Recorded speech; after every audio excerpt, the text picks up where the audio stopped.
বিকেল হতেই দেখলাম প্রচণ্ড পরিমাণে ঝড় উঠে গেছে। এই দেখো। আর এত ভালো লাগছিল বাতাসটা গায়ে, কি আর বলবো। যাই হোক, পাপা আর আমি মিলে একটু বাতাস খাচ্ছিলাম। সন্ধেবেলার দিকে তো দেখলাম মা চা বানিয়েছে, আমি চা খাচ্ছিলাম, পাপাকে খাবার খাইয়ে দিয়েছি। কিন্তু দুঃখের বিষয় হচ্ছে আমাদের এখানে যদি একটুই বৃষ্টি হয় কারেন্ট চলে যায়।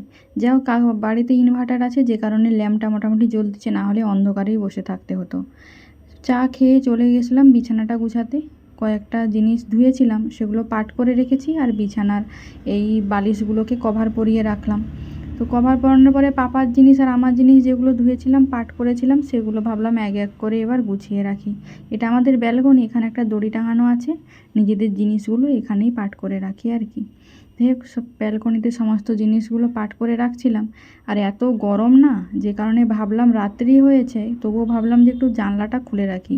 আমাদের বাড়িতে ভীষণ পরিমাণে গরম লাগে, একতলা বাড়ি তো, সে কারণে। আর পেছন দিকে পুরো ফাঁকা মাঠ, একটাও গাছপালা কিচ্ছু নেই।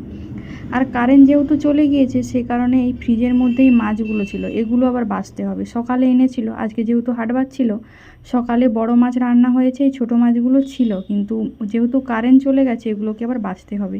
খেতে ভাল লাগলেও বাছতে কিন্তু একদমই ভালো লাগে না। যাই হোক, এইখানে একটা পেপার পেতে সব মাছগুলোকে এখানেই বেছে নেব। এইভাবে মাছগুলোকে এক এক করে বেছে নিচ্ছিলাম। একটু সময় লাগে, কিন্তু খেতে ভালো লাগে, কিন্তু আমার বাছতে একটুও ভালো লাগে না। যাই হোক, কারেন্ট যেহেতু চলে গেছে, বাছতে তো হবেই, তাই সমস্ত মাছগুলো বেছে নিচ্ছিলাম।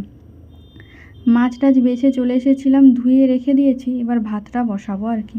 এখানে ভাতটা বসিয়ে দিলাম চালটা দিয়ে। আর সেদিকে এই ইটা আর কি, চিড়াটা আমার পাপা খায়, তো পাপার জন্য একটু চিড়াটা ভিজিয়ে রাখবো। পাপাকে রাত্রে আজকে চিড়া সিদ্ধ করেই খাওয়াবো। দুধ আছে, খেজুর আছে, তো এই ভিজিয়ে কিছুক্ষণ রেখে দিলে ভালো হয় আর কি। এবার এক এক করে সমস্ত মাছগুলোকে ভেজে নিচ্ছিলাম। কারেন্ট তো নেই গো, আর দুটো লাইট আছে, একটা লাইট জ্বলছিল আর একটা লাইট জ্বলছিল না, কারণ ইনভার্টারে তো সব লাইট দেওয়া থাকে না, সে কারণে। আর মাছগুলোকে একটু পেঁয়াজ, কাঁচা সর্ষের তেল, লবণ আর একটু কাঁচা লঙ্কা দিয়ে ভালোভাবে মুলে নেব। আজকে রাত্রে এটাই খাওয়া হবে। আর সকালের মাছের ঝোল আছে, সেগুলো দিয়ে বাপি ওরা খাবে। তো আমিও খাবো। আমি একটু ভাবলাম যে না, গরম ভাত আমি খাবো না, আমি জল দেওয়া ভাত খাবো, সে কারণে জল দিয়ে ভাতগুলোকে আমি নিয়ে নিচ্ছিলাম নিজের জন্য। আর এই জল দেওয়া ভাতে না একটু লেবু দিয়ে খেলে বেশ ভালোই লাগে, তাই একটু লেবু আর একটু নুন দিয়ে দিলাম। আর এদিকে মা ওরা গরম ভাত খাচ্ছিল, আমি জল দেওয়া ভাত খাচ্ছিলাম।